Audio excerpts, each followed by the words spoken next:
हरे कृष्णा सभी भक्तों को दंडवत प्रणाम। हरे कृष्णा सब भक्तों को दंडवत प्रणाम। कृष्णा शीला माता जी, साधना माता जी, सुधा माता जी, रूबी माता जी, हरे कृष्णा। हरे कृष्णा सभी भक्तों को दंडवत प्रणाम।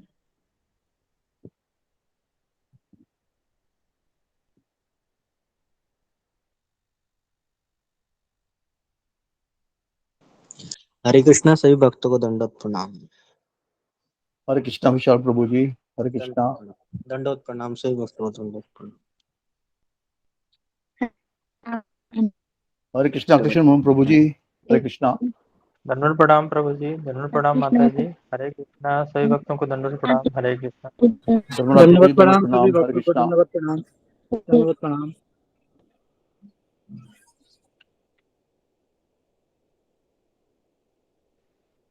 हरे कृष्णा प्रभु जी, मेरा टर्न है, मैं स्टार्ट करूं नरसिंह आरती? दंडवत प्रणाम रवि माता जी, स्टार्ट कीजिए प्लीज। हरे कृष्णा। सभी भक्तों को दंडवत प्रणाम। प्रभु जी दंडवत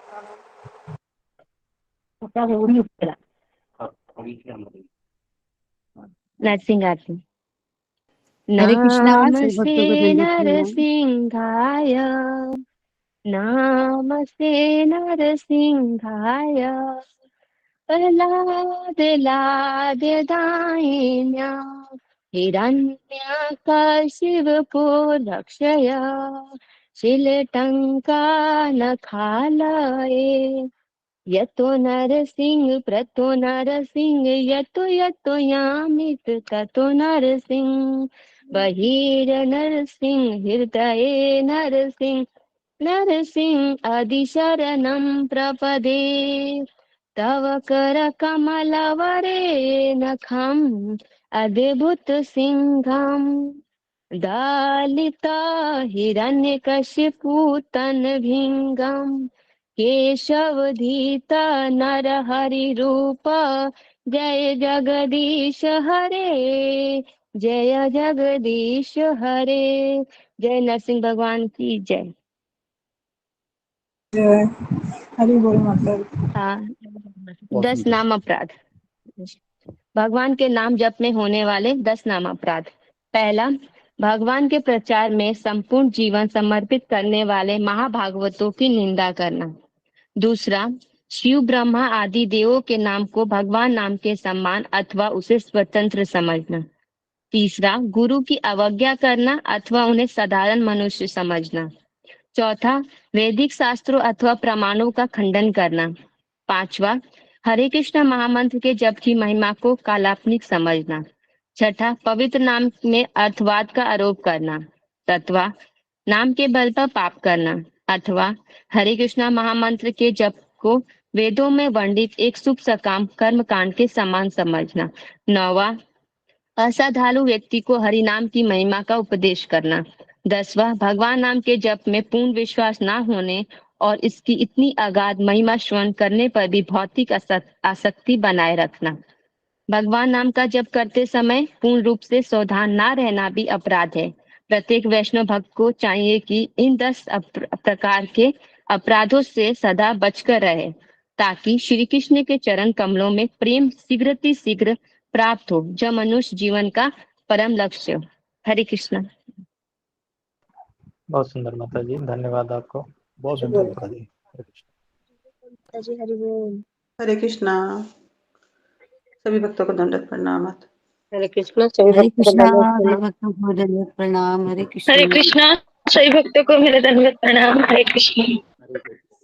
कृष्णा माता जी प्रभु जी दंडवत हरे प्रणाम। कृष्ण सभी भक्तों को मेरा दंडवत प्रणाम। हरे कृष्णा, हरे कृष्णा। सब भक्तों को दंडवत प्रणाम।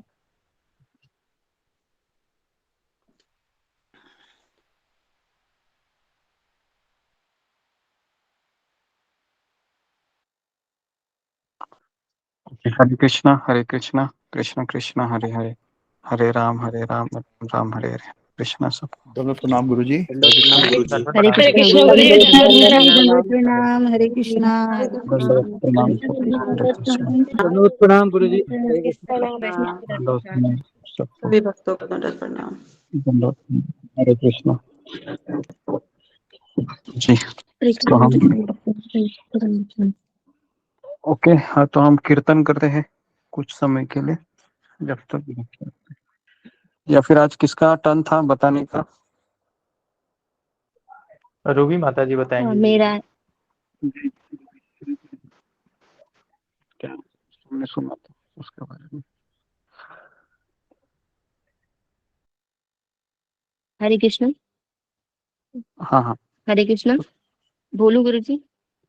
जी, बोलो बोलो। ओम अज्ञान तिमिरांधस्य ज्ञान जला शलाकया चक्षुषे रूपी तमसे श्री गुरुदेव नमः। गुरु जी के वचनों को बोलने का प्रयास कर रहे हैं यहाँ पे। दो सब कुछ त्रुटि हो तो मुझे क्षमा करना बोलते समय। हरे कृष्ण।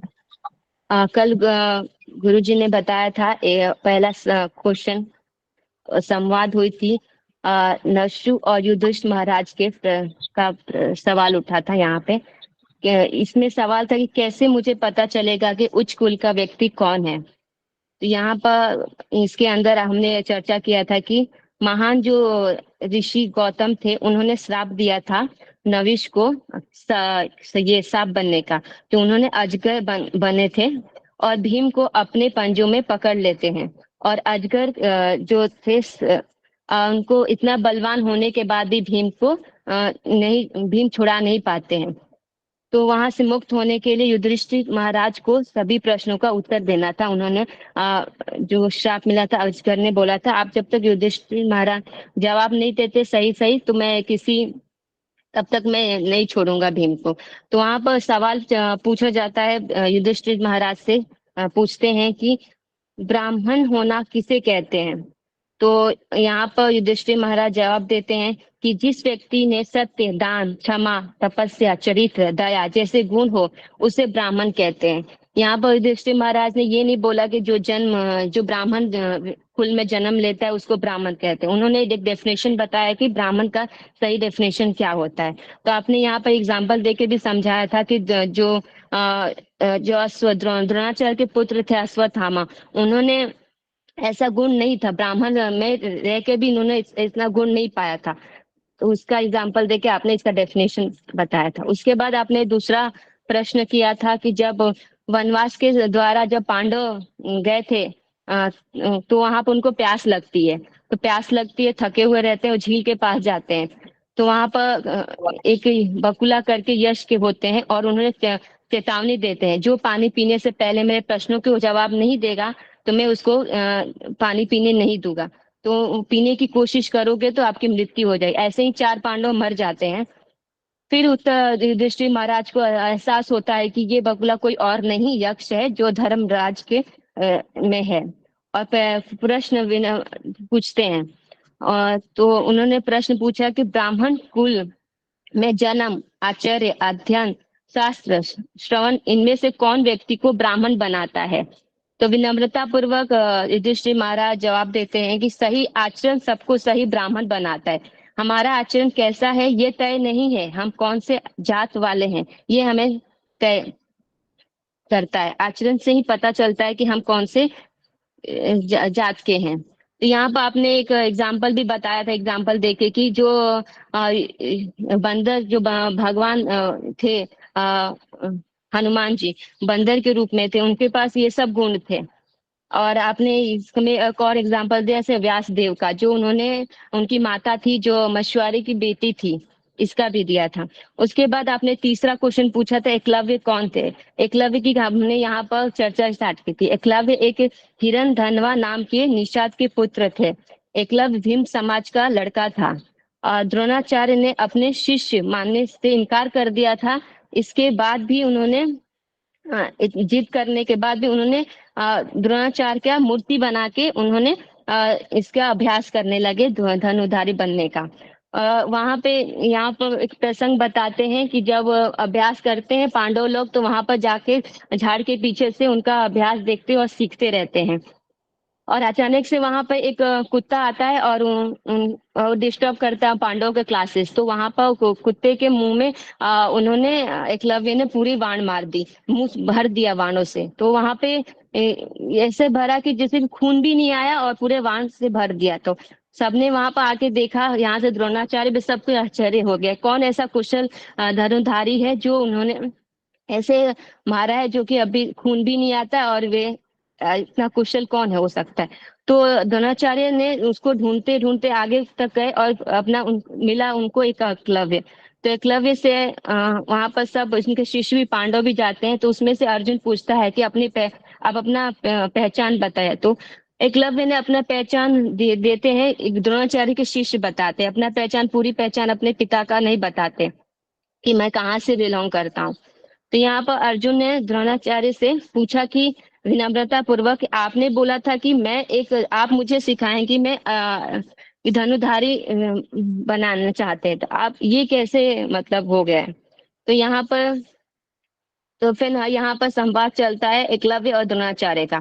तो द्रोणाचार्य बोलते हैं कि अगर तुम मुझे मानते हो अपना शिष्य, सॉरी, यहाँ पर अगर तुम मानते हो अपना मुझे गुरु, तो क्या तुम गुरु दक्षिणा में तुम मुझे क्या दोगे।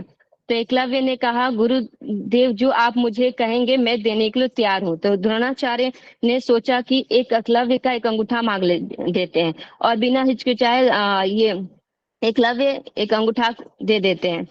फिर आपने यहाँ पे एक प्रश्न पूछते हैं, एकलव्य का महान धनुर्धारी बनने का उद्देश्य क्या होता है। और दूसरा भी प्रश्न पूछते हैं कि शिक्षा केवल क्षत्रिय को ही क्यों देना चाहिए, सबके लिए क्यों नहीं। तीसरा प्रश्न पूछा आपने, एकलव्य को अपराधी की तरह क्यों मारा था। तो यहाँ पर आपने बताया कि एकलव्य को भगवान ने ही मारा था। और चौथा भी आपने इसमें प्रश्न किया था, यदि एकलव्य महान महात्मा नहीं होते तो द्रोणाचार्य को इतना क्यों त्याग करते, इतना समर्पण क्यों होते। फिर आपने इसका एकलव्य का उद्देश्य क्या था, उद्देश्य के बारे में आपने यहाँ बताया। एकलव्य ज्ञान प्राप्ति के लिए द्रोणाचार्य के पास आते हैं। द्रोणाचार्य नीची जाति का होने के कारण वहां पर मना नहीं करते, पहला कारण होता है। दूसरा कारण ये होता है कि द्रोणाचार्य ने उनके अंदर का भेदभाव नहीं करते हैं, आचार्य ही उनके शब्द में जुड़ा है।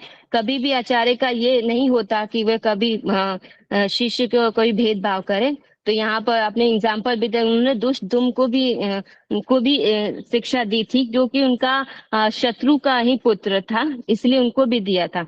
इसने यहाँ पर आचार्य का डेफिनेशन बताया कि आचार्य कैसे होते हैं। फिर इसका इरादा कौरव के, और दूसरा कारण बताते हैं कि यहाँ पर इनका जो इरादा था एकलव्य का, वह कौरव के साथ हाथ मिलाने का था, जो कि पांडवों के लिए बहुत भारी पड़ सकता था। तो जो कि उस वक्त युद्ध में उनको हराना बहुत मुश्किल हो सकता था पांडवों को। इसीलिए धनुष चलाना कोई खेल की बात नहीं, आप यहाँ पर सिखाते हैं कि जो धनुष बाण सीखता है, इसका कोई खेल नहीं होता। बिना किसी उच्च लक्ष्य के धनुर्धारी बनना व्यर्थ होता है। शास्त्र और शस्त्र, यहाँ पर क्वेश्चन पूछते हैं, शास्त्र और शस्त्र उचित व्यक्ति के हाथ में क्यों बहुत जरूरी होता है। तो आपने यहाँ पे माता मंजू माता जी ने बहुत अच्छा क्वेश्चन आंसर दिया कि पहला दिया था आपने, ये विनाश का कारण हो सकता है। दूसरा कारण, उचित और अनुचित का भेद नहीं करेंगे, दूसरे को भलाई के लिए नहीं करेंगे, और कोई साधारण अपने ही मतलब फायदे के लिए इस्तेमाल कर सकते हैं। तो आपने ये भी एग्जांपल दिया चाकू और सीजर का। जो चाकू और सीजर सही हाथ में रहेगा तो सही उपयोग, जैसे कि डॉक्टर के हाथ में हो तो वह अच्छे काम के लिए ही करेंगे, और चोर के हाथ में हुआ तो उसको जेब काट कर सकते हैं या गला काट सकते हैं। और उसके बाद आपने अर्जुन क्यों ही ब्रह्मास्त्र का ज्ञान क्यों दिया, यहाँ पर आपने क्वेश्चन पूछा। क्योंकि अर्जुन को ही दिया, क्योंकि इतने सारे पांडव थे उसमें से सिर्फ अर्जुन को ही दिया, क्योंकि वे धर्म का ज्ञाता थे और भगवान श्री कृष्ण के महान भक्त भी थे। पूर्ण ज्ञान दिया क्योंकि वे उचित व्यक्ति भी थे उसको ज्ञान देने के लिए। इसीलिए एकलव्य का वध क्यों किया गया, यहाँ पर आपने क्वेश्चन पूछा था। और यहाँ पर काल वेग का एक राक्षस था जो निषाद स्वयं को युद्ध में अजय समझता था, जो बड़े तेज में वे वेग का प्रहार करता था पर्वतों पर। तो इसने कृष्ण ने अपने हाथों से उनका वध किया था। तो यहाँ पर कुछ आपने बताया था गुरु की डेफिनेशन, कि गुरु को एक तरफ से नहीं होना चाहिए, गुरु होना चाहिए शिष्य और गुरु का दोनों का संवाद होना चाहिए, मानना चाहिए, अपने मतलब स्वीकार करना चाहिए। गुरु जी मैंने यहीं पर लिखा, हरे कृष्णा, कुछ गलती हो तो मुझे माफ करना, मैंने बहुत शॉर्ट में कोशिश की बताने की। बहुत हरे कृष्ण, धन्यवाद। बहुत सुंदर हरि बोल हरि हरि बोल। प्रणाम सभी भक्तों को, बहुत सुंदर बात। हरि बोल माता जी बहुत प्रणाम गुरु जी को दंडवत प्रणाम। हरि बोल हरि बोल।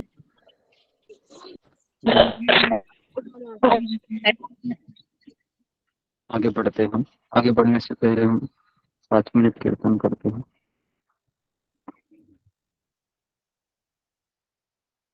नमो ओम विष्णुपादाय कृष्ण प्रेष्ठाय भूतले श्रीमते भक्ति वेदांत स्वामी निति नामिने नमस्ते सरस्वती देवी गौरवाणी प्रचारिणी निर्विशेषण श्री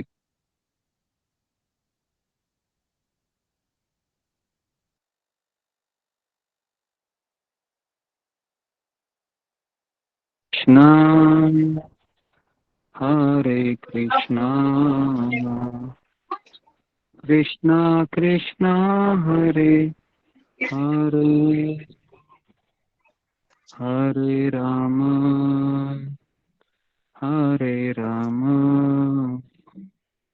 राम राम हरे हरे हरे कृष्णा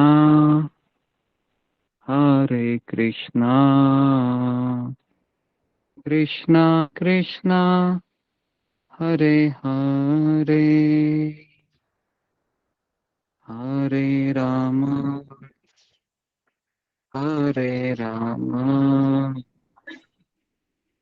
राम राम हरे हरे हरे कृष्णा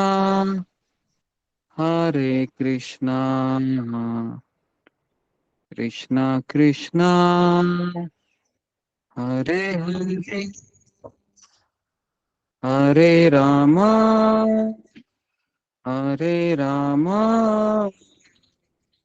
राम राम हरे हरे हरे कृष्णा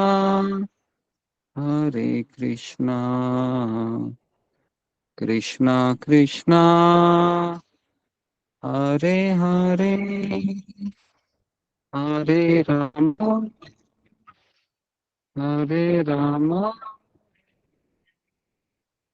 राम राम हरे हरे हरे कृष्णा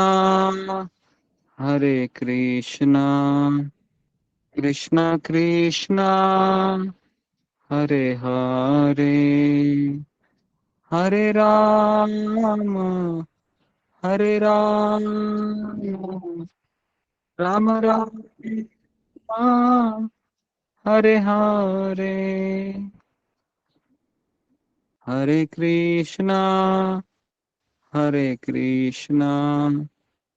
कृष्णा कृष्णा हरे हरे हरे राम राम राम हरे हरे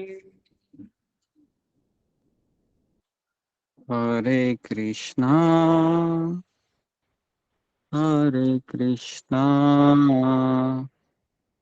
कृष्णा कृष्णा हरे हरे हरे राम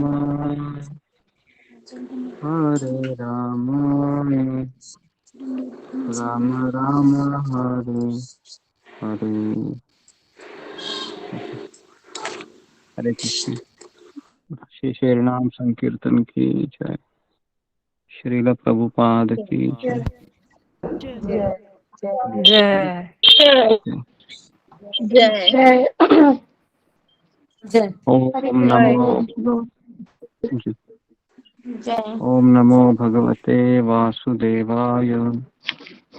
ओम अज्ञानतिमिरान्धस्य ज्ञानाञ्जनशलाकया चक्षुरुन्मीलितं येन तस्मै श्रीगुरुवे नमः। श्रीचैतन्यमनोभीष्टं स्थापितं येन भूतले स्वयं रूप कदा मह्यं ददाति स्वपदान्तिकं।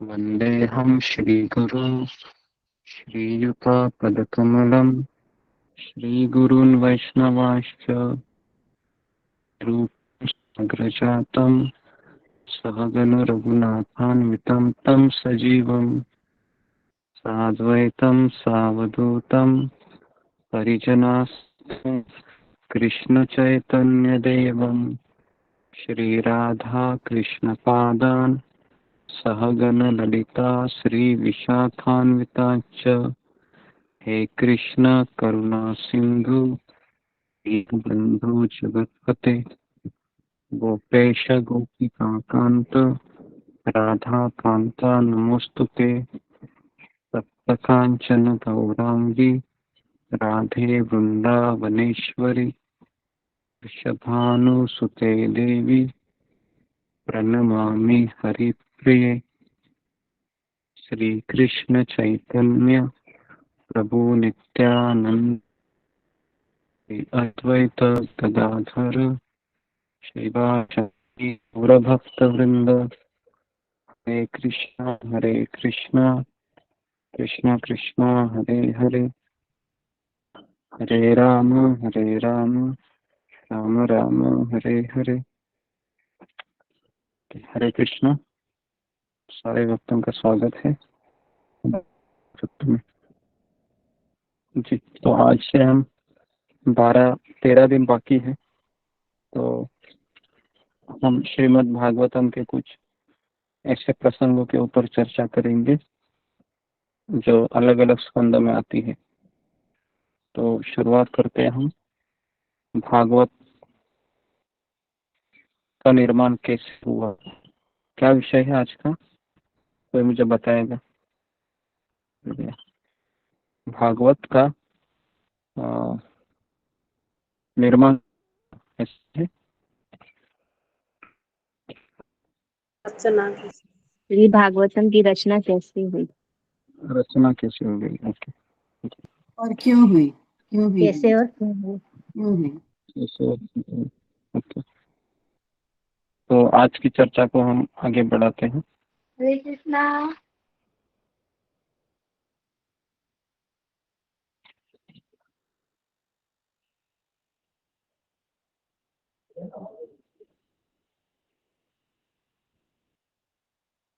जी। तो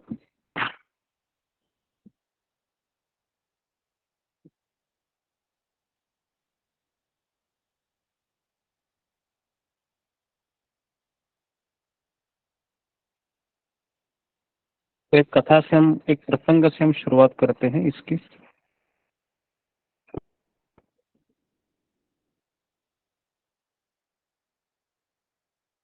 भोज के लिए एकत्र हुए भूख से व्याकुल सभी अतिथि है, वह रसोई घर में बस यही पूछ रहे थे।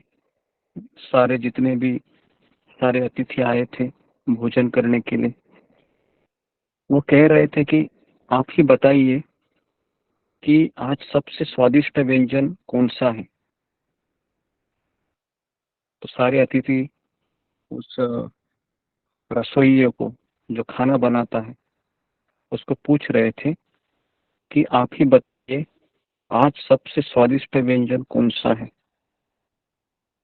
तो पाक कला में निपुण था वो रसोई, और उसने उस कार्यक्रम में 50 से भी ज्यादा व्यंजन बनाए थे, बहुत सारे बनाए थे। उत्साह पूर्वक उसने बोला कि आप सभी लोग विभिन्न क्षेत्रों से आए हैं और सभी लोगों के स्वाद तथा रुचियों का मैंने ध्यान रखा है, और इसी को ध्यान को रखते हुए मैंने व्यंजन बनाए हैं अलग अलग प्रकार के। किंतु इन सब में एक ऐसा व्यंजन है जो यहाँ आए प्रत्येक व्यक्ति को संतुष्ट कर देगा, तृप्त कर देगा, और यह पोषण देने वाला है, स्वादिष्ट है, और मौसम एवं समय के अनुसार अत्यंत अनुकूल भी है खाने के लिए। और इसी इसी बनाने के लिए मैंने उच्च कोटि की सामग्रियां इस्तेमाल की है और पूरे मन से मैंने निष्ठा से इसको बनाया है। तो सारे अतिथि है बैठ गए वहां पर और थाली में परोसते हुए वो रसोइये ने कहा कि प्रमुख रसोइया होने के नाते इस व्यंजन को बनाकर मैं बहुत संतुष्ट रहा हूँ और यह एक व्यंजन है जो आपको पूर्ण रूपेण तृप्त करने के लिए पर्याप्त है। ऐसा कौन कह रहा था बताइए? रसोइया कौन कह रहा रसोइया था? रसोइया प्रमुख प्रमुख रसोई रसोइया हाँ रसोइया कह रहा था प्रभु जी। हाँ, तो ये कह रहा था, किसको कह रहा था? वहां पर सारे अतिथि आए थे उनके अतिथि एक मिनट। अतिथि को तो अभी एक व्यंजन है तृप्त कर देगा, एक पर्याप्त है और 50 आइटम में ये एक व्यंजन बहुत बढ़िया है। तो उसने पूछा हाँ, यदि आप अन्य व्यंजन चखना चाहें तो अवश्य चख सकते हैं। तो रसोइया का विश्वास देखा अतिथियों ने, बहुत तारीफ कर रहा था, उसका उत्साह देखा तो सारे अतिथियों का कौतूहल और बढ़ गया। और जैसा कि रसोई ने कहा था, वह व्यंजन जीवा के लिए अत्यंत रसदायी होगा, चित्त के लिए परम तृप्तिदायक होगा। जिस प्रकार हम सबसे स्वादिष्ट व्यंजन चुनने के लिए रसोइया का सुझाव स्वीकार करते हैं, है कि नहीं? अगर हमको कोई भी मसाले है, अगर हमको चुनना है या कोई भी अच्छे क्वालिटी के अगर हमको सब्जियां फिर कोई भी चीज, हम किस सुझाव, वो जो कोई खाना बनाने वाला उस, अभी हम मेन बात कर रहे हैं। इसी प्रकार इसी लेखक द्वारा लिखी पुस्तकों में सर्वश्रेष्ठ पुस्तक कौन सा है, ये कौन हमें बता सकता है? ये वही बता है इसने लिखा लेखक है। बता सकते। लेखक बता सकता है। जी, लेखक बता सकता है। तो श्रीमद् भागवतम ये व्यासदेव की सब पुस्तकों में सर्वश्रेष्ठ है। जिस 50 व्यंजन बनाए थे उस रसोइया ने, लेकिन 50 में से उसका उतना कॉन्फिडेंस था कि ये एक आइटम हो गए 50 के पास, मैंने सारा रस को प्राप्त होगा। इस तरीके से श्रीमद् गुरुदेव भागवत आपकी ये आवाज ब्रेक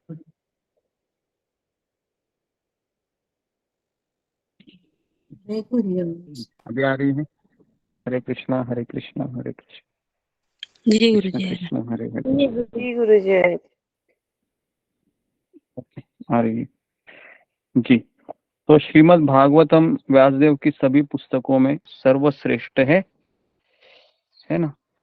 और इसको किस तरह से श्री कृष्ण के साहित्य की अवतार के रूप में है, ये ग्रंथ अवतार कहा जाता है भागवत को। और भगवान श्री कृष्ण के परम दयालु अवतार चैतन्य महाप्रभु ने भागवत को अमल पुराण कहा है। और पद्म पुराण के अनुसार भागवतम के 12 स्कंद भगवान कृष्ण के दिव्य शरीर के विभिन्न अंगों को प्रतिनिधित्व करते हैं। तो जिसने श्री कृष्ण का मजा चखा है कृष्ण कथा का, तो एक बार हमारे इस्कॉन में एक वरिष्ठ सन्यासी है जिनका नाम है गिरिराज स्वामी महाराज, श्रील प्रभुपाद के शिष्य है, अमेरिकन है। और बहुत बड़े लॉयर के वो इकलौते बेटे हैं। उस समय की बात है 1967 की। उनके पिताजी श्रील प्रभुपाद के पास आए और उन्होंने प्रभुपाद को कहा, ये ब्लैंक चेक है। क्या कहा? ये ब्लैंक चेक में साइन करके दे रहा हूं, मेरे बेटे को छोड़ने के आप कितना पैसा लोगे? क्या कहा?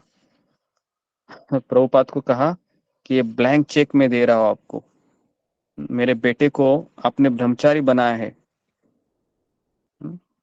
उसको जरा अपने घर जाने के लिए कहो।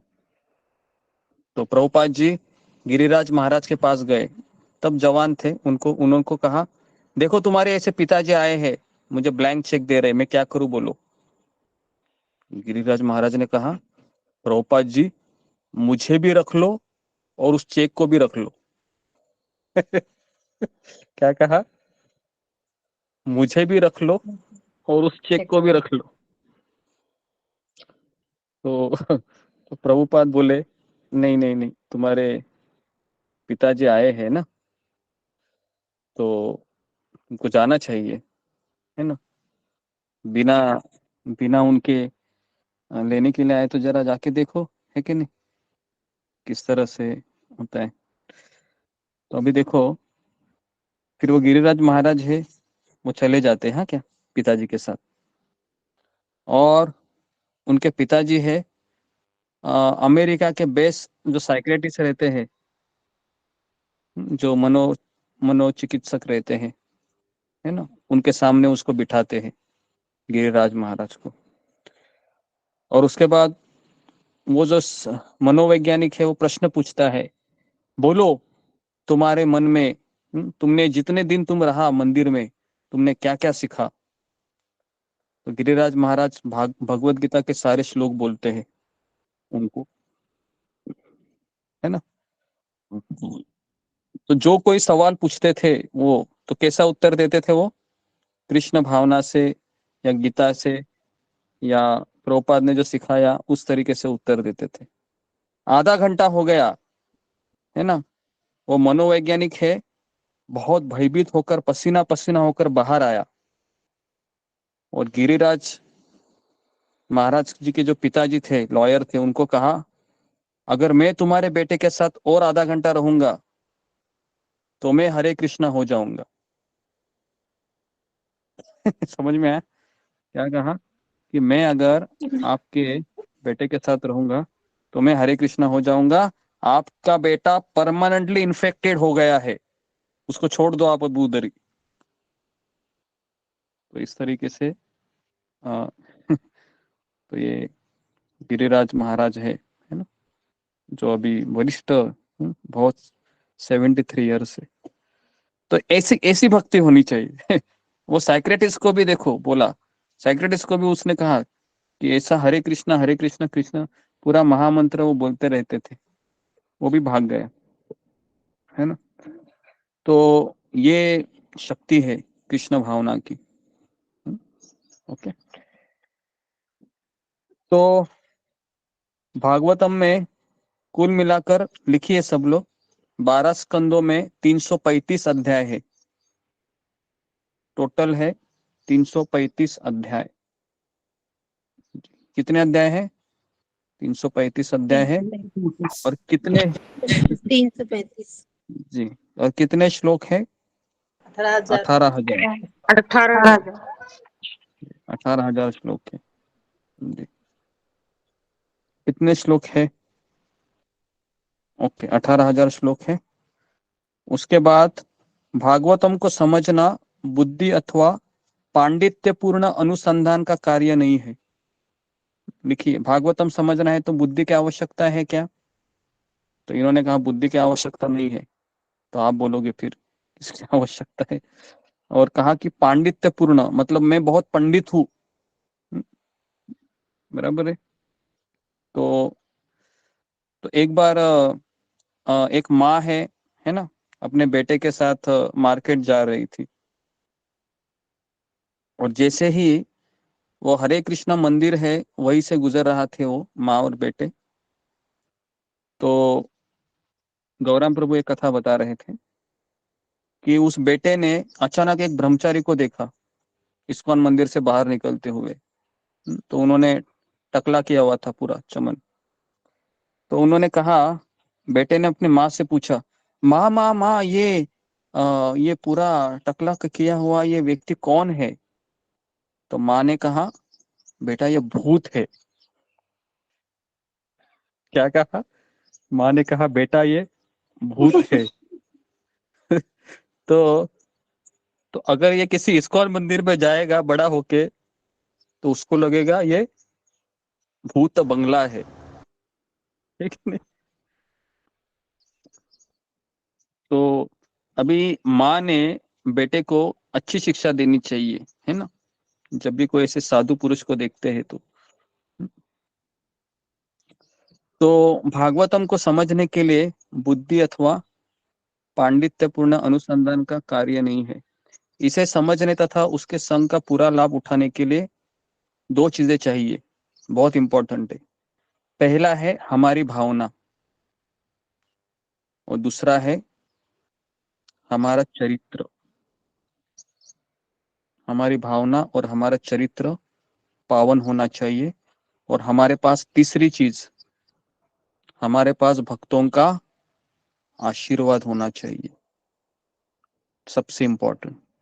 ये तीन चीजें किन किन लोगों के पास है जी, फिंगर को रेज कीजिए। किन किन लोगों के पास ये तीन चीजें हैं जी, बताइए, ताकि हम फिर आगे बढ़े, है ना।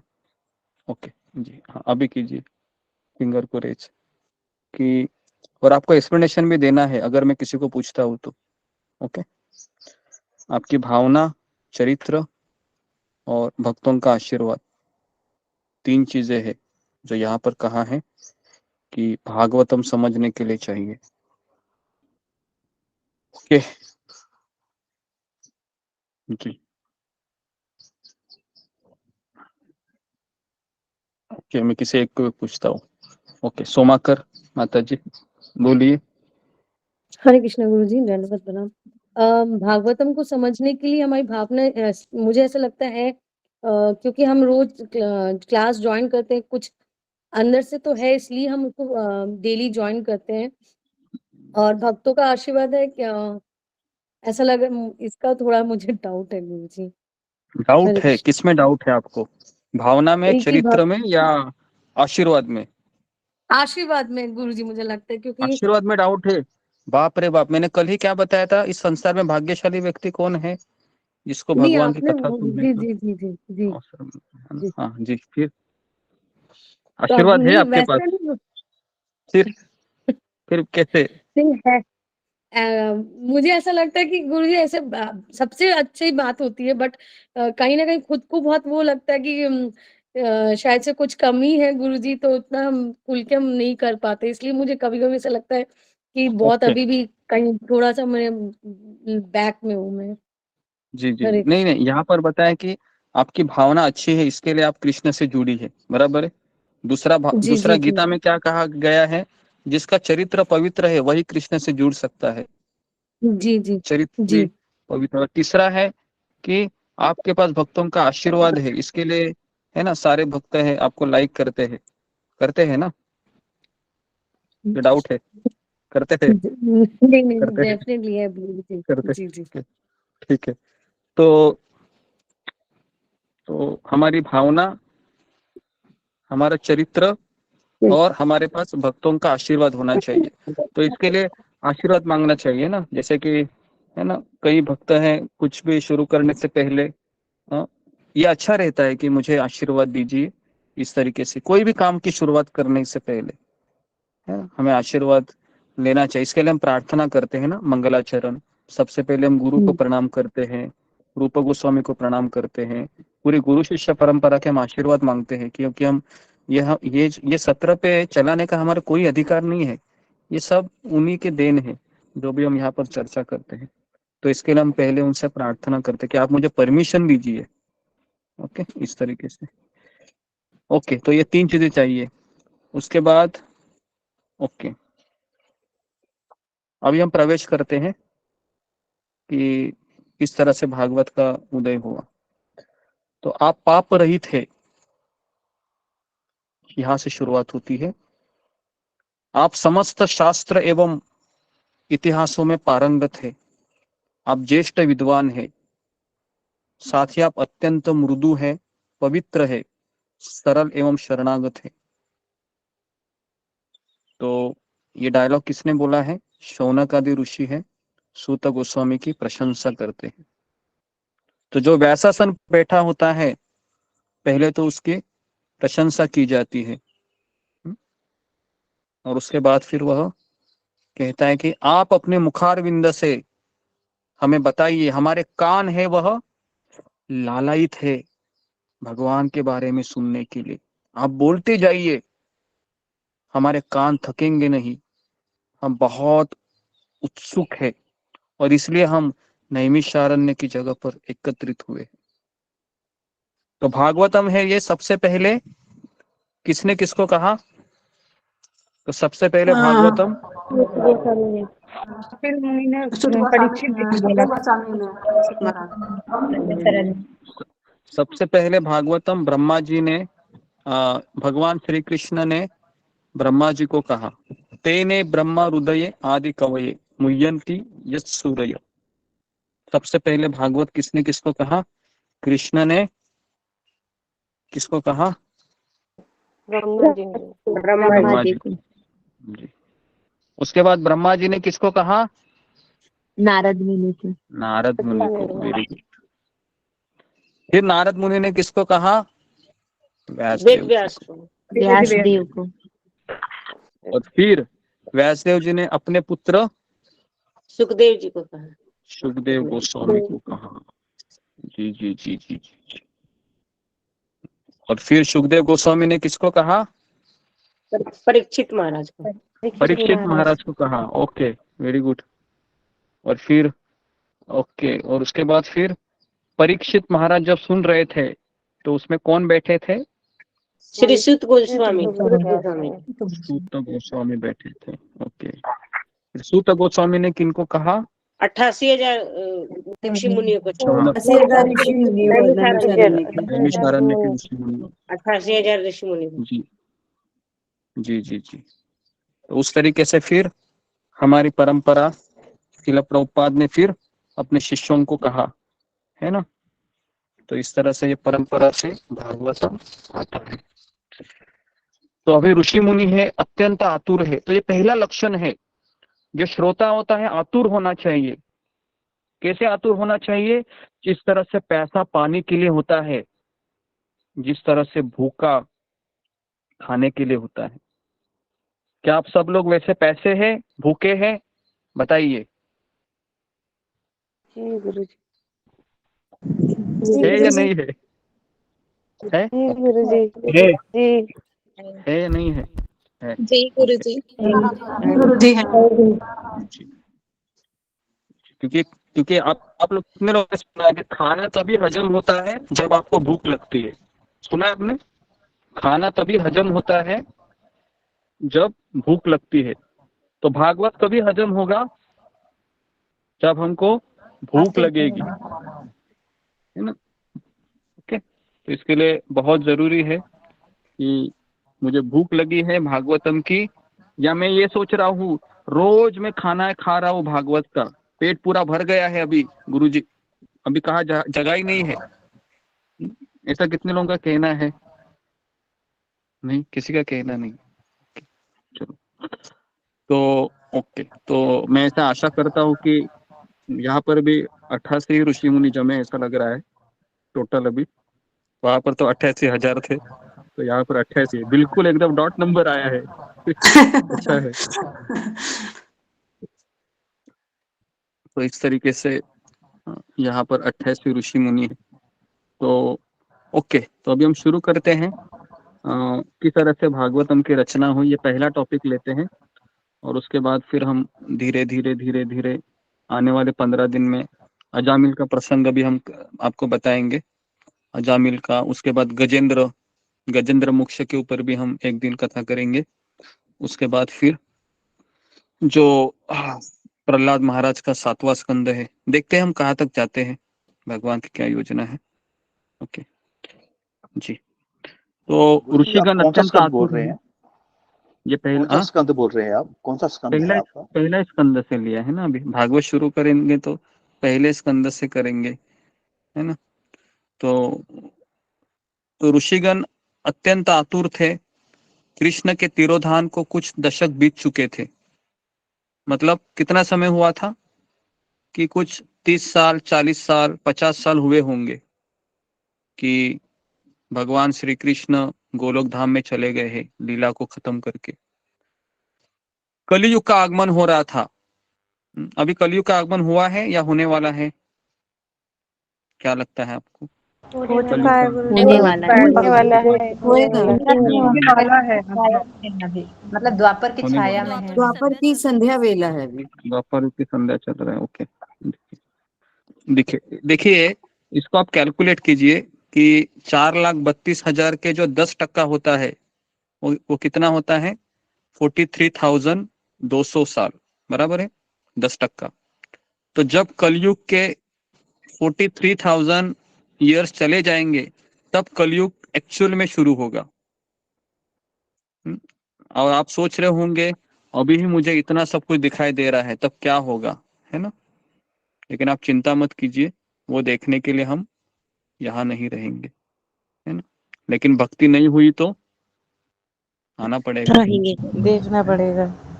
वापस आना पड़ेगा, है ना? और उस कलयुग में आप सोच सकते हो कि अभी तो एटलीस्ट हम ऑनलाइन सेशन, है ना, सुन सकते हैं। तब ऑनलाइन में भी ऐसे सीसीटीवी कैमरा रहेंगे, है ना? तो वो भी जरूरी, पता नहीं होगा नहीं होगा। तो इसके लिए तो कलयुग का आगमन हो रहा था। तो कलयुग के लोग कैसे थे? अल्पायु, सद्गुणों से विहीन। तो आध्यात्मिक उत्थान के प्रति वो चिंतित थे। किसी का माइक चालू है, माइक को ध्यान दीजिए। तो उन्होंने सूत गोस्वामी से पूछा, 6 प्रश्न पूछे। पहला प्रश्न पूछा कि समस्त मनुष्यों का परम कल्याण किसमें है?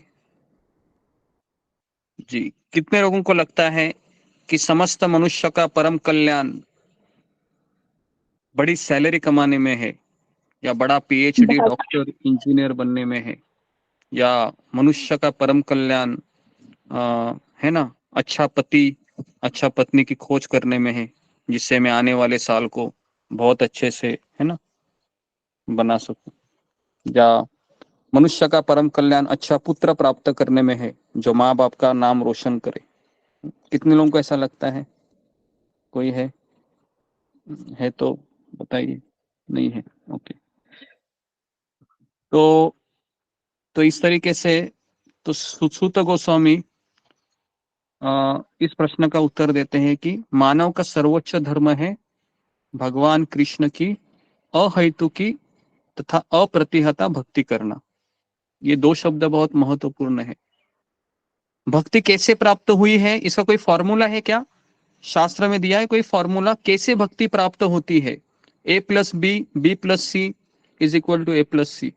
जैसे मैथमेटिक्स में फॉर्मूले होते हैं, वैसे यहाँ पर कोई फॉर्मूले नहीं है ना? कौन बताएगा मुझे आपको भक्ति कैसे प्राप्त हुई? जी, फिंगर को रेज कीजिए।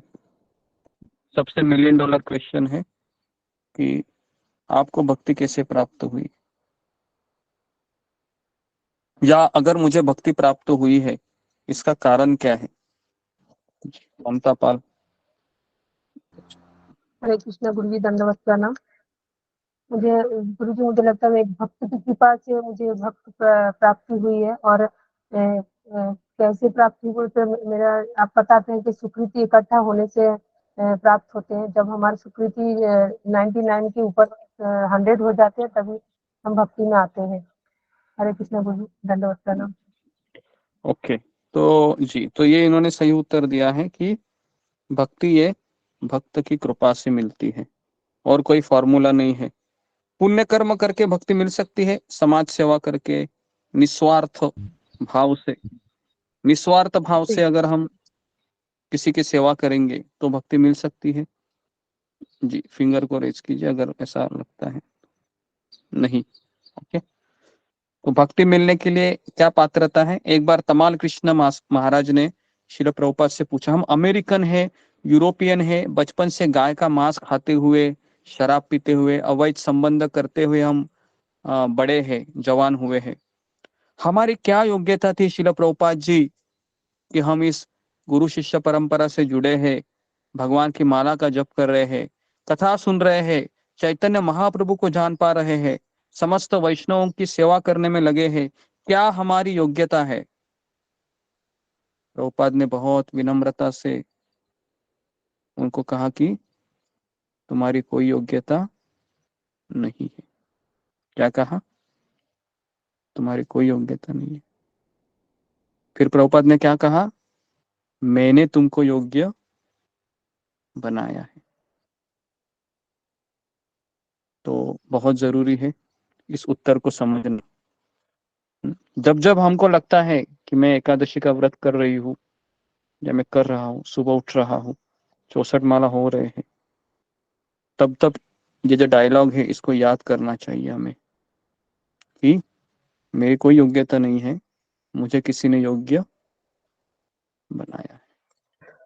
तो इस तरीके से ये भक्ति होनी चाहिए, अहैतुकी और अप्रतिहत्ता। और यह भक्ति व्यक्ति को भौतिक सुखों से विरक्ति प्रदान करती है। अगर आपको समझना है कि मेरी भक्ति बढ़ रही है या कम हो रही है, तो इतना ही देखिए, क्या मुझे शॉपिंग करने के लिए अच्छा लग रहा है, खुद की शॉपिंग करने के लिए, भगवान की नहीं। खुद मुझे मार्केट जाना अपने लिए अच्छा लग रहा है। अगर इसका उत्तर हाँ है तो समझने का कि अभी भी भक्ति पूरी तरीके से फलित नहीं हुई है। दूसरा है, भक्ति हमारी उन्नति दो बातों पर निर्भर करती है। बहुत इंपॉर्टेंट है, लिखिए। भक्ति में हमारी प्रगति दो बातों पर निर्भर करती है। पहला, हमारे उद्देश्य कितने शुद्ध है। जो हमने कल चर्चा की थी ना कि जो क्या उनका नाम था, एकलव्य। तो एकलव्य का उद्देश्य शुद्ध था? नहीं था, इसके लिए ना किया। तो भक्ति की प्रगति हमारे उद्देश्य कितने शुद्ध है और हमारे प्रयास कितने अथक है। ये दूसरा, हमारे प्रयास कितने अथक है, तो इस पे निर्भर करती है जी। तो अभी मैं किसी को ये दो सवाल पूछ रहा हूं कि आपका उद्देश्य क्या है, या भक्ति में प्रगति करने का उद्देश्य क्या होना चाहिए और प्रयास किस चीज के लिए होना चाहिए। जी, फिंगर को रेज कीजिए।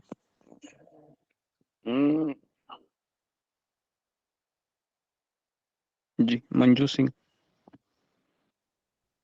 गुरुजी के चरणों में दंडवत प्रणाम। गुरुजी, उद्देश्य तो यही है कि पहले तो इस तरह से मतलब कोई एनवायरनमेंट हमारा नहीं है, ना ही हमारी कोई ऐसी योग्यता रही है कि हम अपने से कुछ समझ पाए।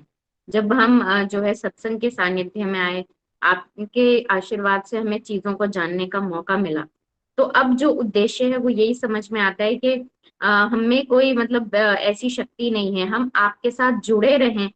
यही हमारे लिए मतलब उद्देश्य यही है जीवन का, कि कोई भी कठिनाई आए तो कोई ऐसी चीज ना हो जाए कि हम आपसे दूर हो जाएं, हम अपने सत्संग से अलग हो जाएं, और आपकी सेवा में ऐसे ही मतलब सीखते रहें आपसे और जीवन के अंत तक आपसे जुड़े रहें। यही उद्देश्य है। और अथक प्रयास यही है कि माला करते रहें, अपने जो जपा है उसको जो है और अच्छे स्तर तक लेकर के जाएं, और उसमें जो हमसे गलतियां हो जाती हैं, जो हम उसमें ऐसा नहीं है कि हम रुक जाएं, हम उसमें लगे रहें। जो रोज रोज हम फेल हो जाते हैं, तो वो जो फेलियर है वो फेलियर हमें रोके ना। तो ये हमारी इच्छा है गुरुजी, और यही ओके। उद्देश्य है। हरे कृष्णा। उद्देश्य एक लाइन में ये होना चाहिए कि जो मेरे गुरु ने मुझे कहा है, उस उद्देश्य की पूर्ति करने के लिए मैं कितने अथक परिश्रम कर रहा हूं, या मेरे प्रयास कितने अथक है। और दूसरा है, क्या सही में मेरा उद्देश्य वही है, या फिर और भी कई उद्देश्य इसके बीच में मैंने जमा करके रखे हैं। तो बहुत इंपॉर्टेंट है, इसको हमेशा याद रखिए। भागवत कहता है कि हमारी प्रगति दो बातों पर निर्भर करती है। हमारे उद्देश्य कितने शुद्ध है, कि मैं गुरु का कुत्ता बनना चाह रहा हूँ। जैसे एक भजन है ना भक्ति विनोद ठाकुर का, सर्वस्व तोमार चरणे संपिया, ओडेछी तोमार घरे, तुमी तो ठाकुर तोमार कुकुर जानिया, है ना, ऐसा है, भूल गया मैं, जानिया। ओके। तो कुकुर का अर्थ क्या है? कुकुर का अर्थ है कुत्ता। कुकुर कहते हैं कुत्ता, है ना। तो वो कहते हैं कि है ना, मुझे आपके किसी भक्त के घर में कुत्ता बनना है। कुत्ता ही बनने को क्यों कहते हैं? कुत्ता का क्वालिफिकेशन क्या है? वो वफादार होता है। वफादार होता है। वफादार, चीटिंग नहीं करता है ना, बराबर है, चीटिंग नहीं करता है। भक्ति में चीटिंग अगर करेंगे हम गुरु के साथ तो उससे किसको नुकसान हो सकता है? उसको अगर हम हमारा चीटिंग भी करते हैं हमारा ही होगा भक्तों का। जी, क्योंकि भक्ति में है प्रामाणिकता को बहुत जोर दिया है। ठीक है, उसके बाद ऋषियों ने आगे पूछा, इस संसार में भगवान कृष्ण के अवतरण का क्या उद्देश्य है? सूत गोस्वामी ने कहा, कृष्ण चेतना वाली जीवात्माओं को, किसी का माइक चालू है, कृपया करके माइक का ध्यान रखिए। माइक का ध्यान रखना ये सबसे बड़ा अपराध है। ओके, वैष्णव अपराध से भी भयंकर है, तो इसके लिए आप माइक का ध्यान रखिए, क्योंकि काफी बार उससे कितने सारे वैष्णव को डिस्टर्ब होता है। देखिए, तो सूत गोस्वामी ने कहा कि कृष्ण चेतना वाली जीवात्माओं को अपने धाम वापस ले जाने के लिए यहाँ आते हैं भगवान, यही उद्देश्य है। भक्ति हमें भगवान के निकट लाती है और भगवान भक्ति करने वालों को अपने स्नेह भरे सानिध्य में रखते हैं। उसके बाद कहते हैं कि 3 प्रकार के विष्णु होते हैं। कौन से हैं वो? बताओ वृषाली तट, 3 प्रकार के विष्णु के नाम बताओ, और वो क्या क्या करते हैं बताओ। हरे कृष्ण गुरु को दंडवत प्रणाम, सभी भक्तों को दंडवत प्रणाम। एक तो है महाविष्णु जो कारणोदकशाही विष्णु है, जिनके रंध्रों से अनेक ब्रह्मांड निकलते हैं। और दूसरे विष्णु है जो गर्भोदकशाही विष्णु है, जिनके नाभि कमल से ब्रह्मा जी उत्पन्न होते हैं। और तीसरे विष्णु है जो क्षीरोदकशाही विष्णु है, जो परमात्मा के रूप में हर किसी के हृदय में विराजमान है। हरे कृष्ण गुरु जी। ओके, तो कारणोदकशाही विष्णु ये कौन से समुद्र में लेटे रहते हैं? कारणोदक सागर। कारणोदक सागर। गर्भोदकशाही विष्णु कौन से सागर में लेटे रहते हैं? गर्भोदक सागर। गर्भोदक सागर। क्षीरोदकशाही विष्णु कौन से सागर में लेटे रहते हैं? क्षीर सागर। जी, समझ में आया? तो ये तीनों सागर के नाम भी याद आने चाहिए। और जितने भी भगवान के अवतार प्रकट होते हैं, चाहे वो मत्स्य अवतार हो, कूर्म अवतार हो, परशुराम अवतार हो, है ना, ये भगवान कौन से विष्णु के माध्यम से आते हैं? गर्भोदकशाही। गर्भोदकशाही नहीं, क्षीरोदकशाही विष्णु। लिखिए, बहुत इंपॉर्टेंट है ये। जितने भी भगवान के अवतार आते हैं क्षीरोदकशाही विष्णु के माध्यम से आते हैं।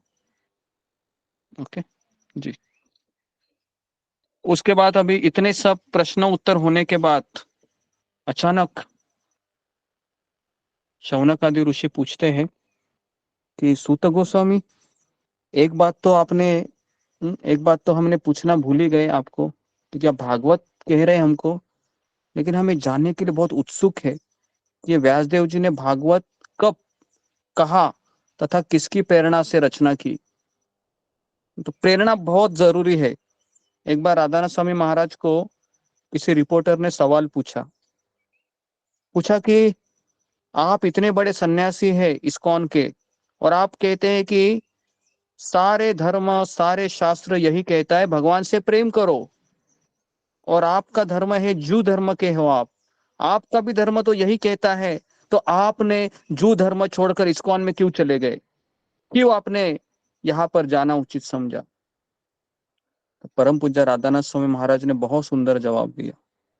उन्होंने कहा कि मैं जिस धर्म में मेरा जन्म हुआ है उसमें भी यही शिक्षा दी जाती है, लेकिन मुझे अपना जीवन समर्पित करने के लिए जो प्रेरणा मिली वो किनसे मिली?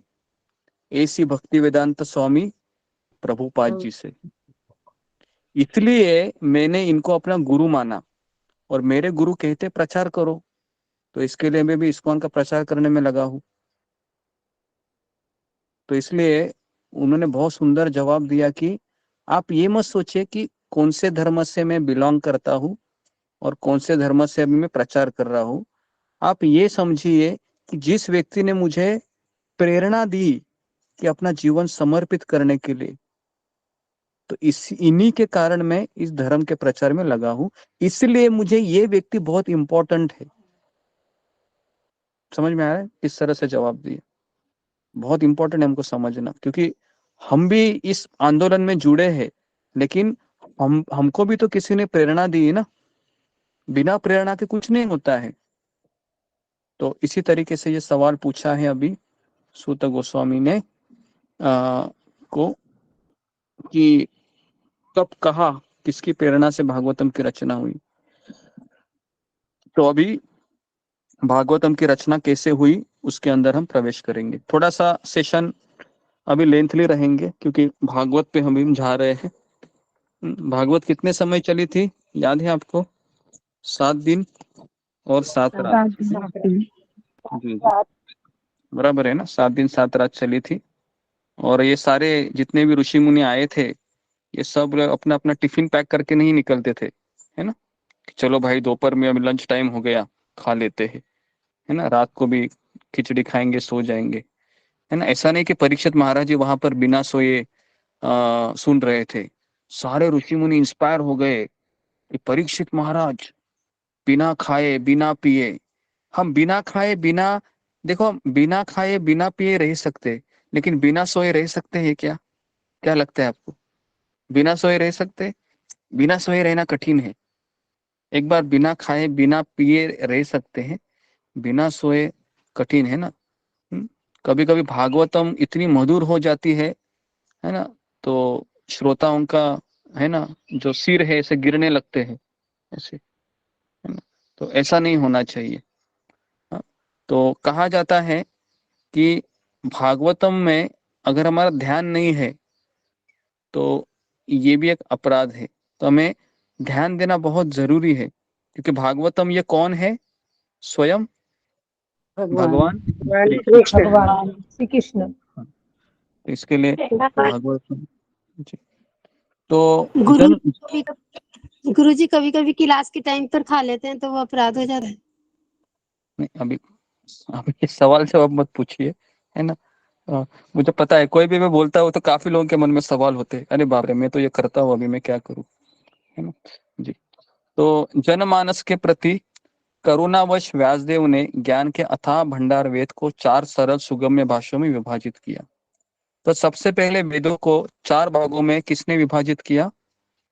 व्यासदेव जी ने। तो एक वेद के कितने वेद बने फिर? 4 वेद। क्या नाम है उनके? कौन बताएगा? 4 वेद, ऋग्वेद, सामवेद,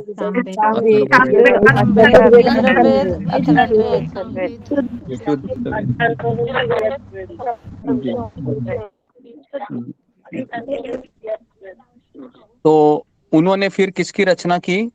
पुराणों तथा महाभारत की रचना की। कितने पुराण है? 18 पुराण जी। उसके बाद महाभारत की रचना की, है ना। और फिर भगवान के अलग अलग अवतार हो गए, है ना। कौन से अवतार हुए? नरसिंह देव, ऐसे अलग अलग, नरसिंह देव, वामन देव। प्रियंका माता जी म्यूट कीजिए। अपने माइक का ध्यान रखिए, प्रियंका कुमारी जी। तो इस तरीके से अलग अलग अवतार निकल रहे थे। एक बार भक्ति वेदांता हॉस्पिटल में, है ना, किसी का सर्जरी होने वाला था। तो सर्जरी जैसे उसके पहली सर्जरी थी, और जो उसका ऑपरेशन करने वाले थे वो भी डिवोटी ही थे।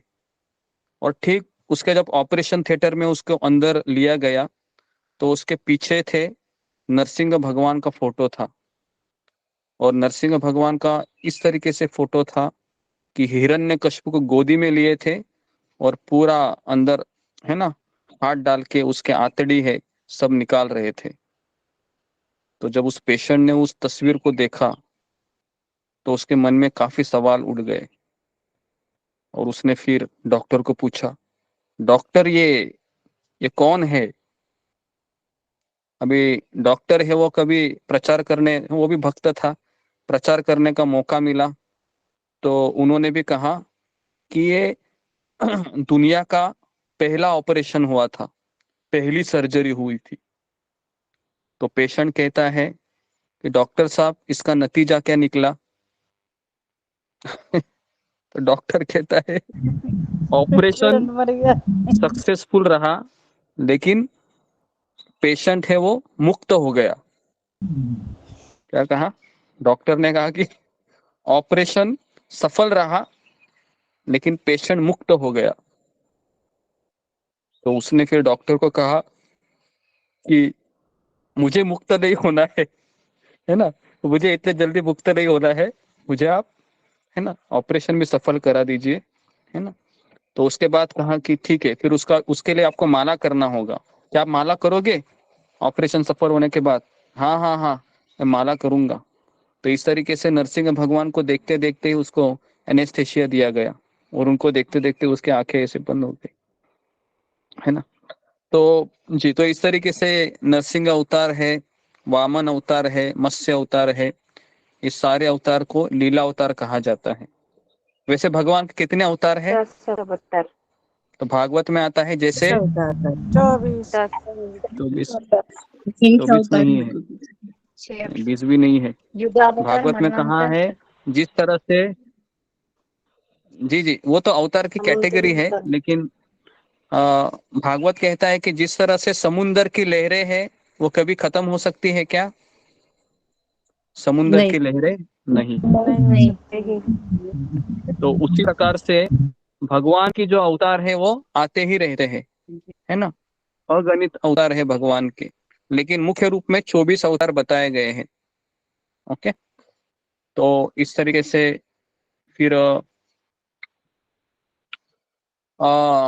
जी, तो पीड़ित आत्माओं के लिए करुणा एक भगवान के भक्त का सहज स्वभाव है।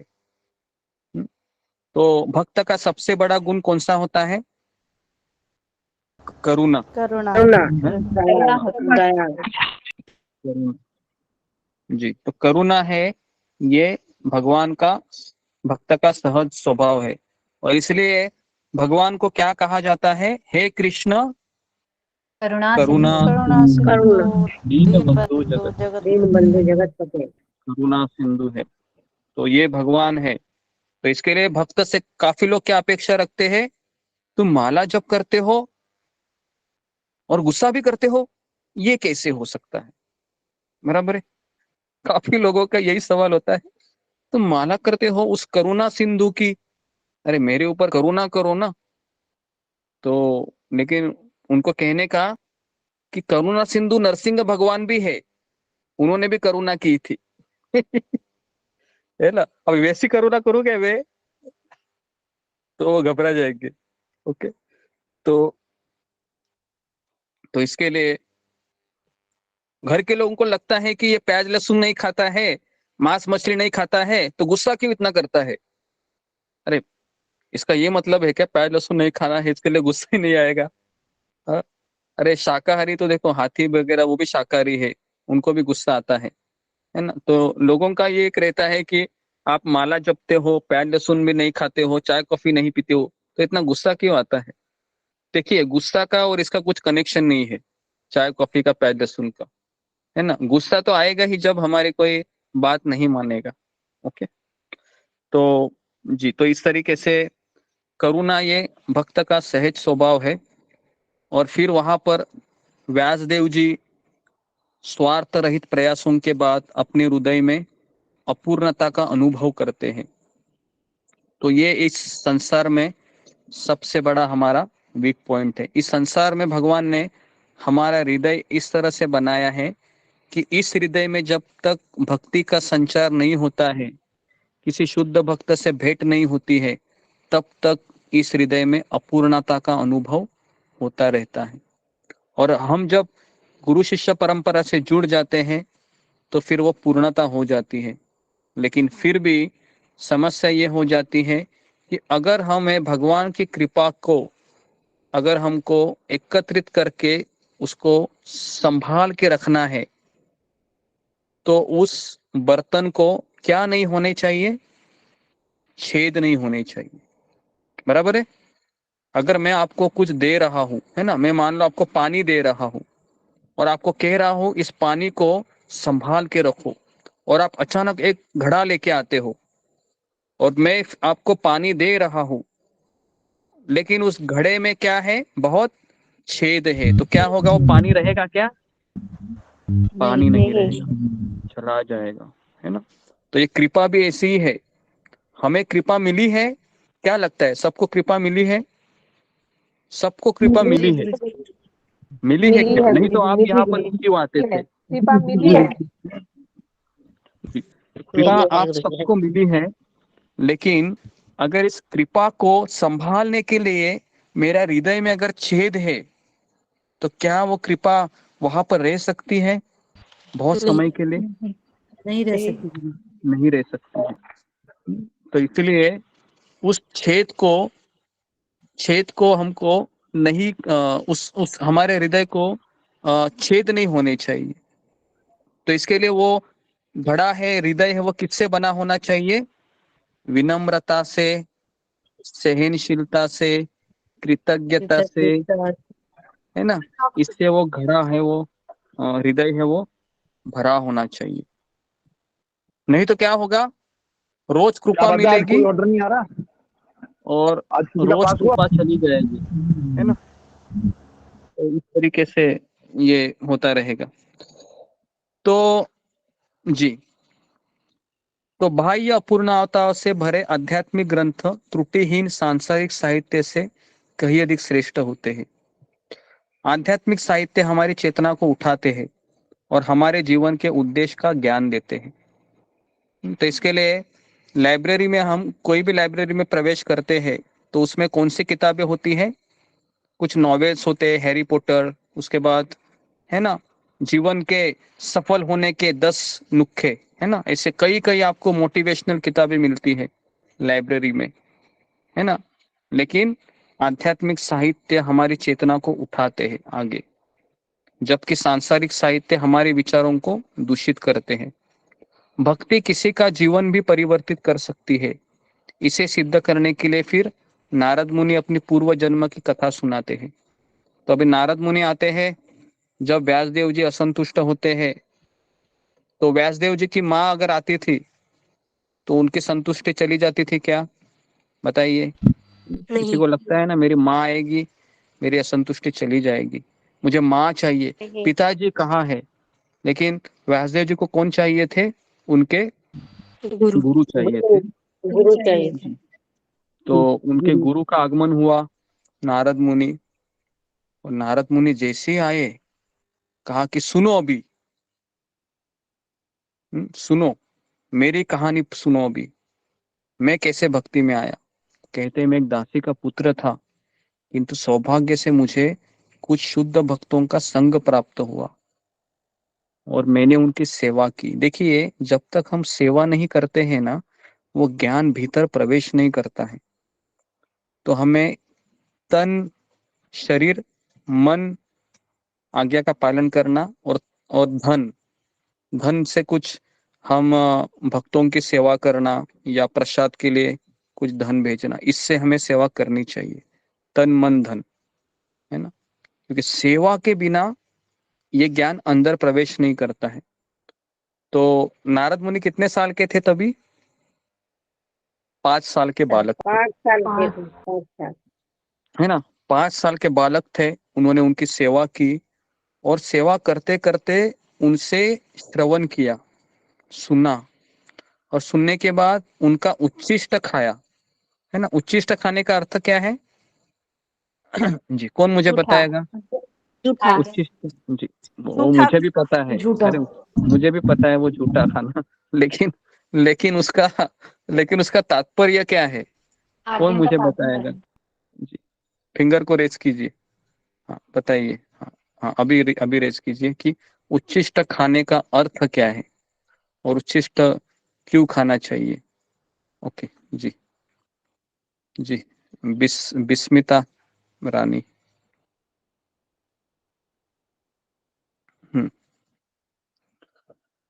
सुषमा बाग।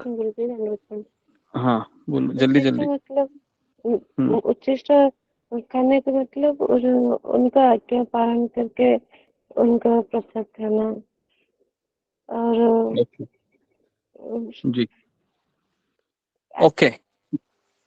और कुछ बोलना है? ओके, आज्ञा का पालन करना। और नेक्स्ट जी जी सोमाकर।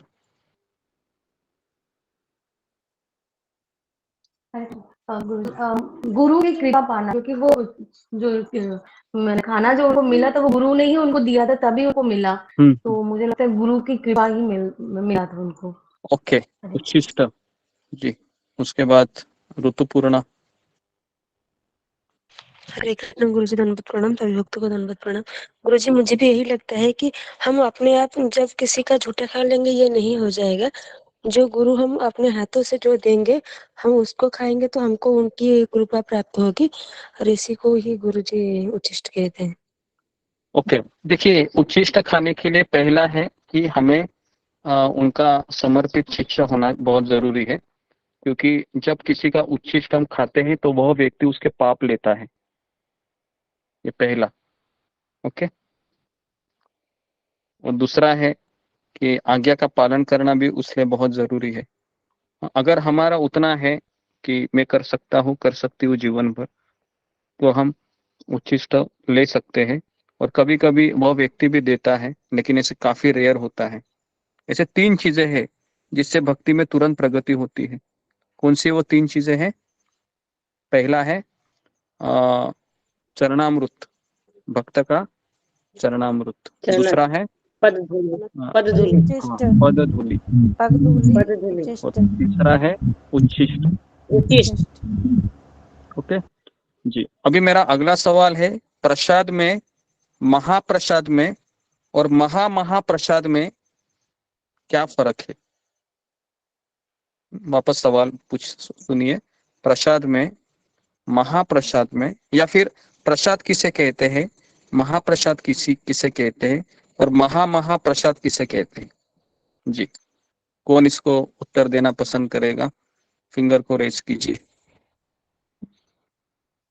ओके, क्योंकि इम्पोर्टेंट क्वेश्चन है ये। जी, मीना कुमारी।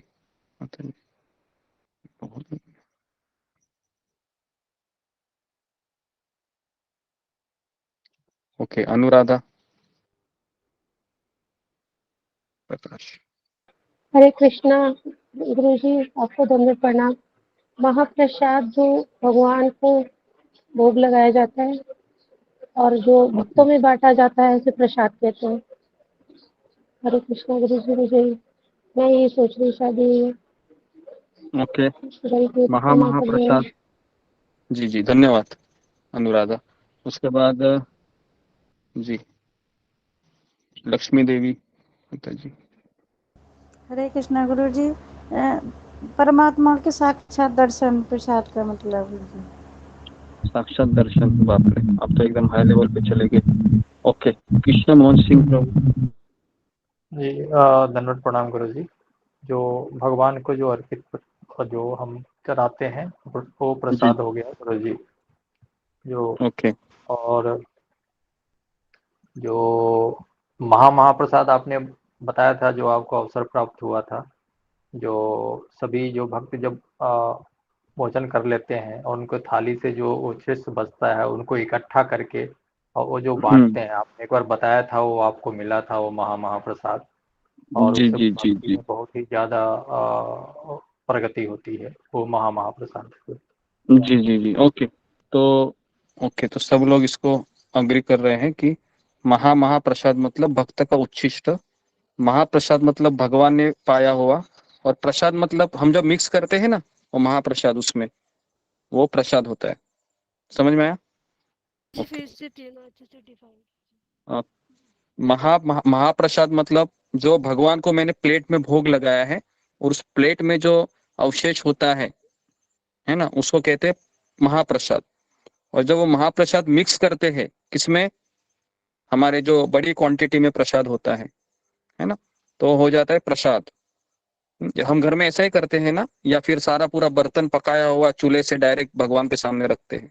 ऐसा तो नहीं करते हैं ना कोई, कि चलो भाई चूल्हा हुआ डायरेक्ट खा लो, अभी पूरा महाप्रसाद बनाना है। तो ऐसा मत कीजिए।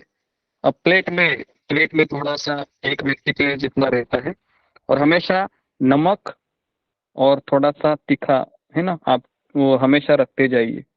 और अगर मान लो नमक डालना भूल गए और जब आपको पता चला कि नमक ही नहीं डाला, तो फिर नमक डाल के खाना चाहिए क्या हमें, या नींबू निचोड़ के नहीं खाना खाना चाहिए चाहिए, क्या? नहीं नहीं खाना खाना चाहिए। चाहिए। जी, तो ये भी बहुत जरूरी है। ओके। और महाप्रसाद फिर क्या हो गया, महाप्रसाद की मान लो कोई वो पाता है, कोई वैष्णव है ना, और वैष्णव का उच्छिष्ट हम खाते हैं, उच्छिष्ट खाते हैं तो उसके जितनी भी श्रद्धा है ना, जितनी भी उसकी श्रद्धा है, जितनी भी उसका भक्ति है, मान लो वो भाव स्तर पर है, तो वो तुरंत प्राप्त हो जाता है ऑटोमेटिकली। सबसे बड़ा शॉर्टकट है ये, है ना। ओके, तो ये हो गया। तो इस तरीके से मैंने उनकी सेवा की, उनका उच्छिष्ट खाया, और फिर उन्होंने सिखाया हुआ भक्ति का अनुगमन किया, और फिर मैं नारद मुनि बना। और फिर मैं, हे व्यासदेव जी, तुम भी जनसामान्य की पीड़ाओं को दूर करने के लिए इतने कुछ लिख रहे हो, तो तुमने क्यों नहीं किया, भगवान की लीलाओं क्यों नहीं लिखा है, लिखो। तो ऐसा कहकर नारद मुनि चले गए। और जैसे नारद मुनि चले गए, उसके बाद फिर व्यासदेव जी ध्यान में बैठ गए, और अपनी अवस्था में उन्होंने दिव्य दृष्टि से कृष्ण को देखा, माया के प्रभाव को देखा, और पीड़ित जीवात्माओं को देखा। और इस तरीके से उन्होंने भागवत की रचना की, भक्ति पद की विस्तार पूर्वक। और जैसे भागवत की रचना की, वो सोच रहे थे भी भागवत का प्रचार प्रसार कौन करेगा, तो उनके पुत्र थे, वो माँ के गर्भ से बाहर ही नहीं आ रहे थे। बहुत समय हुआ, 16 साल होने को आए। आप सोच सकते हो, किसी माँ का पेट है, वो 9 महीने में इतना भारी हो जाता है कि उसको चलना नहीं होता है। वो सोचते कि कब ये बच्चा बाहर आ जाएगा। आप सोच सकते हो व्यासदेव की माँ ने 16 साल कैसे बिताए होंगे, एक स्त्री ही इसको जान सकती है ना। तो उसके बाद व्यासदेव जी कहाँ गए, फिर द्वारिका चले गए। कहा कि आप जल्दी चलिए मेरे साथ। कृष्ण को कहा, कृष्ण बोले क्यों, मेरा बेटा बाहर ही नहीं आ रहा है, बोलता है जब कृष्ण, चलो जल्दी।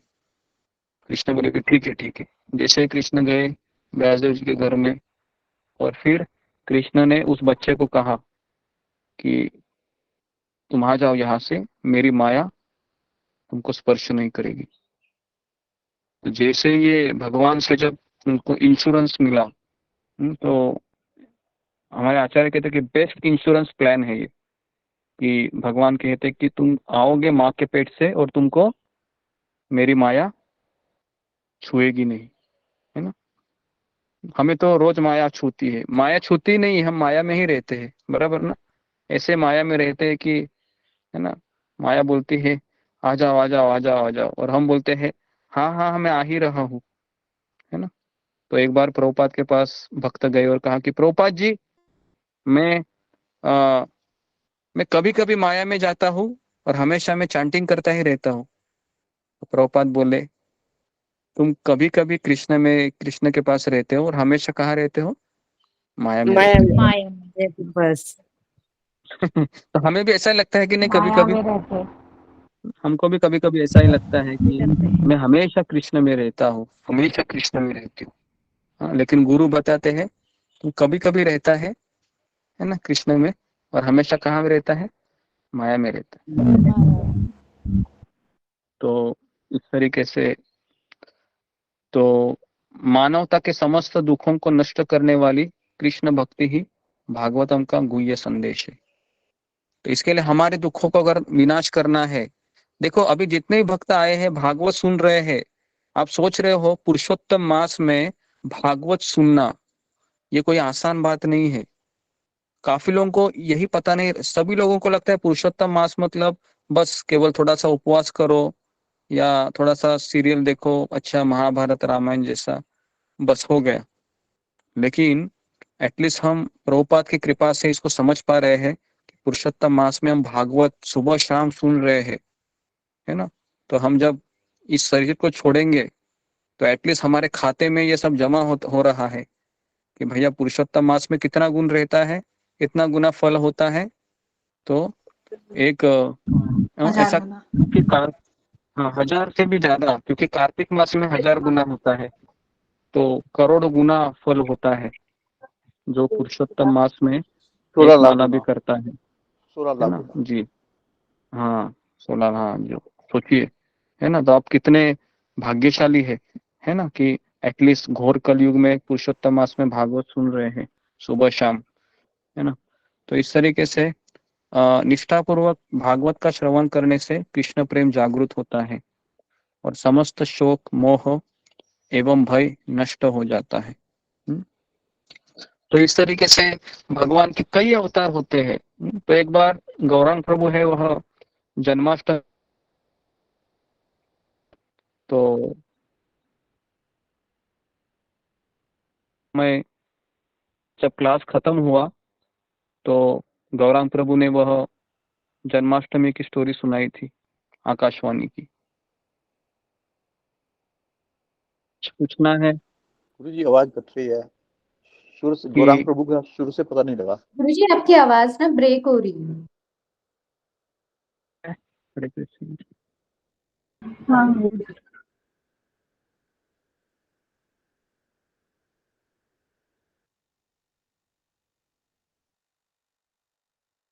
तो इस तरीके से जब वह, अभी आवाज आ रहा है? जी गुरु जी गुरुजी।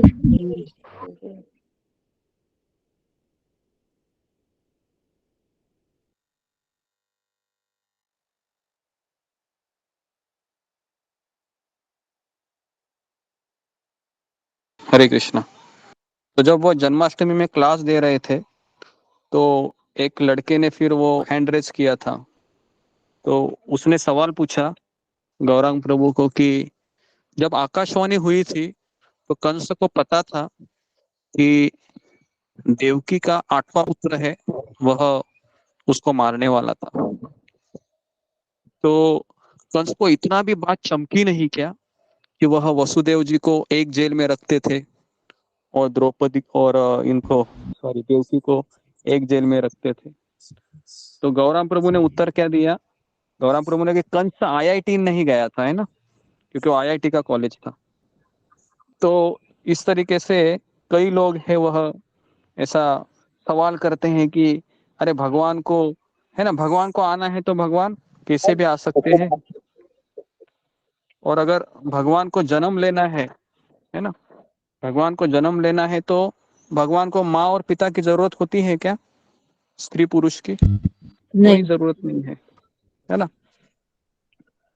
तो इस तरीके से भागवत की, है ना, उसके बाद फिर जी भक्तों के द्वारा क्षमा, तो उसके बाद हम कल देखेंगे तरह से फिर कुंती महारानी है वो प्रार्थना कर दी है, और इस तरीके से फिर कल हम देखेंगे कि जो परीक्षित महाराज है वो किस तरीके से कली को दंड देते हैं, वहां तक हम आते हैं। और फिर हम परसों से हम दूसरा स्कंद, तीसरे स्कंद में जो इम्पोर्टेंट कथाएं हैं उसके माध्यम से कुछ सीखने का प्रयास करते हैं। तो आज हमने शुरुआत की है भागवतम के 12 स्कंद तक हम देखते हैं, चले जाने का प्रयास करेंगे 16 अगस्त तक। तो अभी हर रोज 16 अगस्त तक ही भागवत का ही हम पारायण करेंगे ताकि हम पुरुषोत्तम मास में इसका अधिक से अधिक लाभ प्राप्त कर सके, है ना। तो अभी तक जो हमने चर्चा की थी इसके ऊपर अगर किसी का प्रश्न है तो हम एक प्रश्न ले सकते हैं जो मैंने आपको कहा और कुछ समझ में नहीं आया।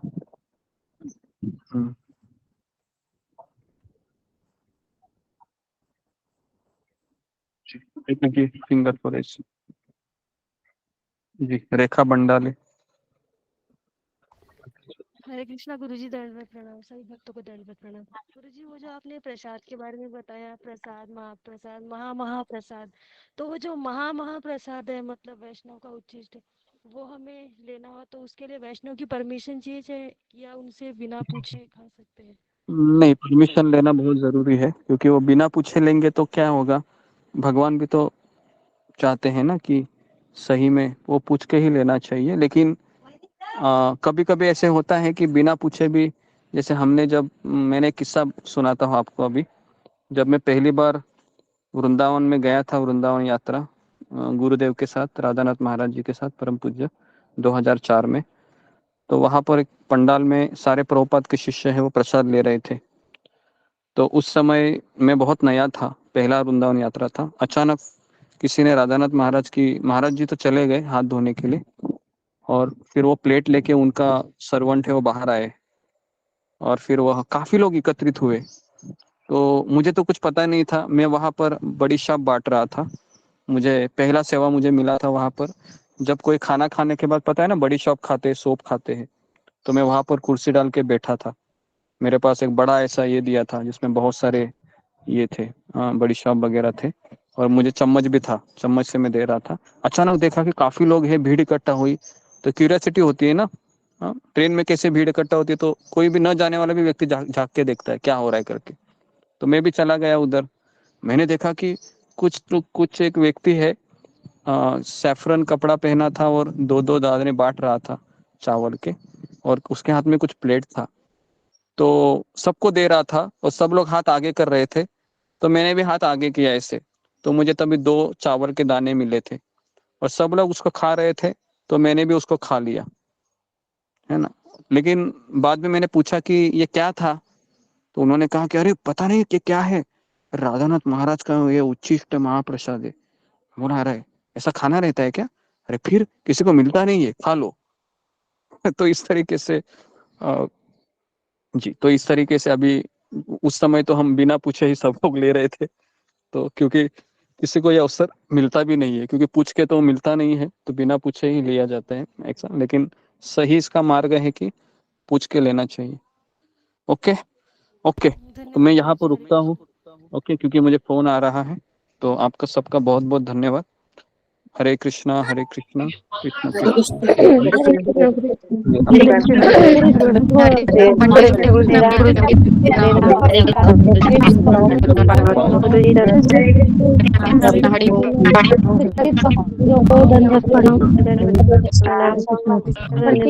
रंजना माता को धन्यवाद। प्रणाम गुरु जी, अशोक चावला प्रभु जी को प्रणाम धन्यवाद। प्रभु जी धन्यवाद प्रणाम ममता माता जी को धन्यवाद प्रणाम। अनिल जी धन्यवाद प्रणाम सुधा माता जी को धन्यवाद प्रणाम। प्रणाम रवीना माता जी को धन्यवाद प्रणाम। उमा माता जी धन्यवाद प्रणाम हरे कृष्णा रंजना अशोक माता चावला जी प्रभु जी धन्यवाद धन्यवाद प्रणाम प्रणाम।